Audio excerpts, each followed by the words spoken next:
Livre de la semaine, Delphine. Qu'est-ce que vous conseillez aux lecteurs cette semaine? Alors, moi, c'est un livre que m'a donné Yann Arthus Bertrand, et qui sera d'ailleurs là le 9 mars. D'accord. Et c'est La moitié du ciel. Qui est écrit par Nicolas Christophe et Cheryl Woodoon, qui sont des reporters. Et c'est Les femmes vont changer le monde. C'est un très très beau livre en fait. Ce livre est un choc en fait. Il nous raconte comment vivent des millions de femmes au-delà de nos frontières.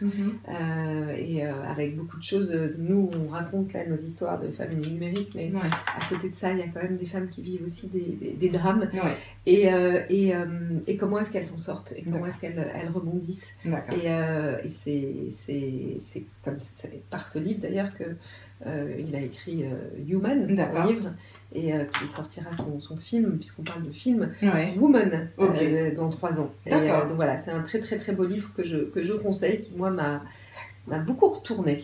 Rappelez-nous le titre. C'est La moitié du ciel, les femmes vont changer le monde. D'accord, merci pour ce conseil. On va le mettre sur notre liste de lecture. Delphine, à vous Cédric, qu'est-ce que vous conseillez? Alors moi je vais en amener un gros, j'ai fait l'effort de l'amener avec moi. Alors c'est un petit clin d'œil, ça s'appelle Le rêve Oméga, de Jeff Balek, qui est un écrivain français. C'est de la science-fiction, on se refait pas. Ça fait peur hein, l'épaisseur comme ça. C'est un gros bouquin, parce qu'en fait c'est 4 livres, c'est un recueil. C'est une écriture coup de poing sur une réflexion sur l'avenir de la technologie et de l'humanité. On a l'impression de voir un film en fait en le lisant, donc c'est une écriture très très prenante. Et ça, bon, c'est genre un petit peu policier. Et en fait, c'est une grande discussion derrière sur l'avenir de tout ce qui est les nanotechnologies. Et vous savez, pareil, Silicon Valley à fond sur le sujet. Bientôt, on sera à moitié homme, à moitié robot. C'est une écriture un peu noire, il a un avis assez tranché sur le sujet, que j'aurais tendance personnellement à partager. Méfiance quand même, où est-ce qu'on est en train de s'emmener, mine de rien. Donc voilà, les passeports du début.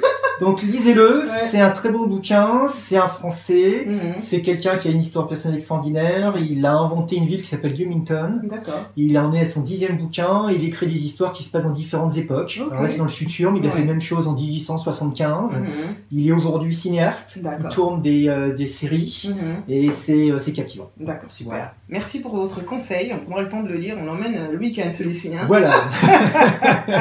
Puis moi je vous conseille un livre qui va vous motiver cette semaine. Ça s'appelle L'art du pouvoir véritable, se libérer des dépendances de la peur et du désespoir. C'est écrit par Chin Nhat Hanh, je ne sais même pas comment j'arrive à dire son nom. Voilà, c'est sorti chez J'ai lu, c'est une réédition bien entendu, livre de poche. Je vais vous poser une question. Selon vous, qu'est-ce que le pouvoir? Alors, allez, commencez. Femme d'abord. Alors pour moi, le pouvoir, c'est de savoir aujourd'hui partager l'information, justement. Le pouvoir, il a complètement été transformé par le digital. Et c'est par la collaboration, la transmission et le partage que ce nouveau pouvoir est en train d'arriver. Et pour moi, c'est ça, la définition du pouvoir. Et ensuite, l'autre partie, c'est, je pense qu'il n'y a qu'une seule façon d'influencer les autres, puisque c'est ça aussi le pouvoir, c'est de montrer l'exemple. C'est vrai, je suis d'accord. Cédric, votre définition du pouvoir? Le libre arbitre.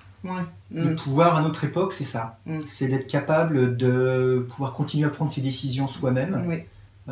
Sans être influencé et d'être conscient de ce qui peut nous influencer ou pas. C'est vraiment, je peux prendre encore des décisions. Et d'ailleurs, je finirai là-dessus. Pour moi, la définition de qu'est-ce que c'est qu'une femme digitale, pour moi, c'est une femme libre. D'accord. Je suis tout à fait d'accord. Comme tous les humains d'ailleurs. Chin Nhat Hanh, lui, va pas vous apprendre à avoir du pouvoir sur ce que l'on peut avoir, même si les autres sont un peu diverses, et à revenir au pouvoir de sa propre personne en fait. La relation qu'on a avec les autres, notre attachement peut-être aux choses du monde qui sont le matériel, le sexe, la célébrité, etc.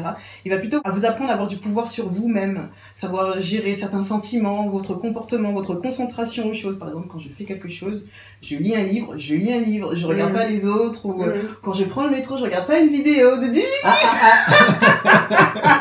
Je prends le temps de regarder ce qui est autour de moi. Et donc, je trouve ça vraiment important parce que c'est un livre très spirituel et qui va redéfinir un petit peu le pouvoir et notre façon de vivre. On redéfinit un petit peu ça, se dégager un petit peu de certaines difficultés qu'on pense qui sont des difficultés et pas du tout.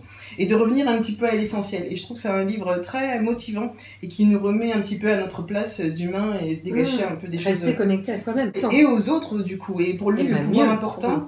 Voilà, exactement. Et lui, pour le pouvoir le plus important de tous, c'est l'amour. L'amour qu'on a pour soi-même et l'amour qu'on donne aux autres. Donc c'est L'art du pouvoir véritable de Thich Nhat Hanh. 6,20 € si j'ai lu ça, c'est très rapidement. Voilà, c'est passionnant. Voilà, je vous conseille.